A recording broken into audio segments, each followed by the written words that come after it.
Bonjour, on va voir dans cette session l'activité 5, le devenir de nutriments, du chapitre 1, transformation des aliments en nutriments, la digestion. Dans cette session, vous allez apprendre la structure particulière de la paroi interne de l'intestin grêle, où vont les nutriments après leur digestion complète. Pourquoi mangeons-nous de la nourriture? Où va la nourriture que nous mangeons? Au terme de la digestion, l'intestin grêle contient un certain nombre de substances variées qui font traverser la paroi intestinale. Comment la structure de l'intestin grêle favorise-t-elle le passage de nutriments dans le sang et la lymphe? Quelle voie empruntent-ils lors de leur absorption?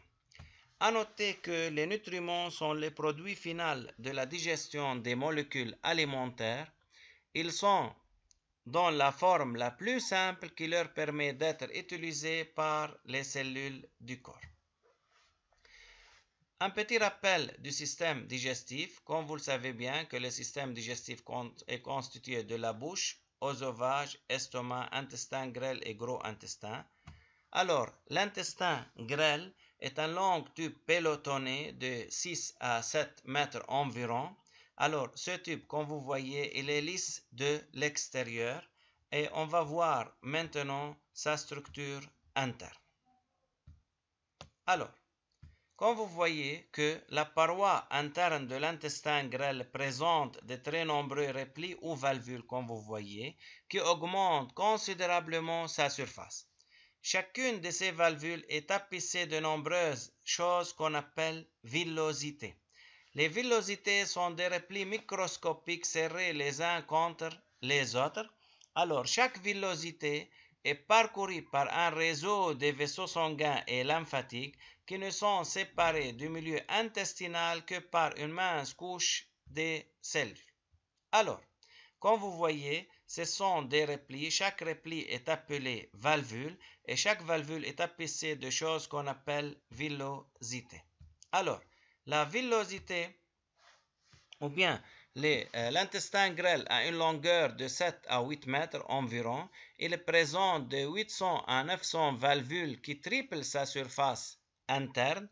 Le nombre de villosités peut atteindre 10 millions ou bien 40 villosités par millimètre carré. On estime à plus de 200 mètres carrés la surface totale de l'intestin grêle de l'homme. Alors, la villosité, comme vous voyez, présente des cellules intestinales absorbantes et présente des choses qu'on appelle vaisseaux sanguins et des vaisseaux qu'on appelle vaisseaux lymphatiques. Le sang entrant dans la villosité est pauvre en nutriments, mais le sang sortant des villosités est riche en nutriments. Alors, comme vous voyez, d'après le document D qui est un schéma d'une villosité intestinale, ce sont les cellules intestinales absorbantes et ce sont les vaisseaux sanguins et les vaisseaux lymphatiques. On va voir une petite vidéo qui nous montre la surface interne de l'intestin grêle.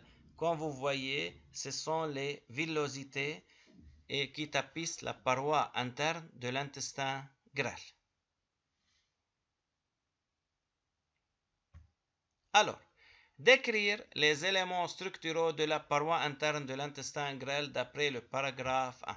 Alors, la paroi interne de l'intestin grêle, comme on a vu, comporte de très nombreux replis ou valvules qui augmentent sa surface. Ces valvules sont couvertes de millions de structures ayant la forme des doigts appelées villosités.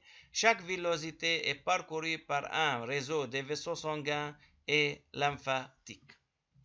Alors, d'après le document E, comme vous voyez, ce document représente le passage de nutriments à travers les cellules intestinales.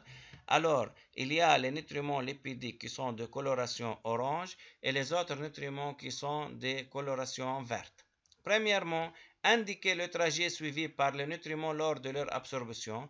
Comme vous voyez que les nutriments la voie des nutriments lipidiques, acides gras et glycérol et les vaisseaux lymphatiques, alors que la voie des autres nutriments, acides aminés, glucose, eau et sels minéraux et vitamines et le capillaire sanguin.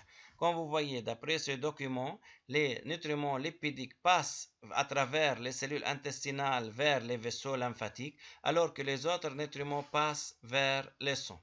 Tirer une conclusion quant aux voies d'absorption. Alors, on a deux voies d'absorption.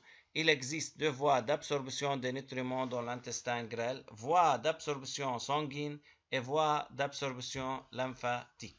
Enfin, merci de votre attention.